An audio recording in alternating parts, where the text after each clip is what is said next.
পড়ে। আমি বলছি আপনি নামাজটা স্টার্ট করেন। আমি বলছি না যে তারা ওই 20 রাকাত করবেন না 8 রাকাত করবেন। আমি বলছি যে আপনি পড়েন, 2 রাকাত হইল পড়েন। আমি বলছি যে আপনি ঈশার নামাজ 15 রাকাত দরকার নেই, আপনি শুধু 4 পড়েন। আমি কি বলছি সুন্নত বাদ দিতে? আমি বলছি যে তুমি পড়ছো না, শোনো, ভয় পেও না, ঈশার নামাজ 15 রাকাত তোমার উপরে ফরজ নয়। আমি তোমাকে না করছি না 15 রাকাত পড়তে, আমি বলছি যে তুমি নামাজই পড়ো না, 4 পড়ো। এই 4 রাকাত ঈশা না পড়লে তুমি মুসলিম নও, 3 রাকাত মাগরিব না পড়লে তুমি মুসলিম নও, 4 রাকাত আসর না পড়লে তুমি মুসলিম নও। দেখো আমাকে দোষ দিও না, বুখারী খোলো, সালাত অধ্যায়ে যাও, আযান অধ্যায়ে যাও।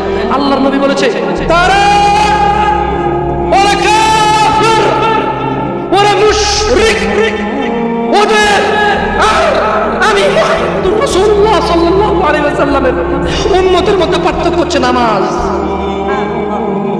ও সাহাবা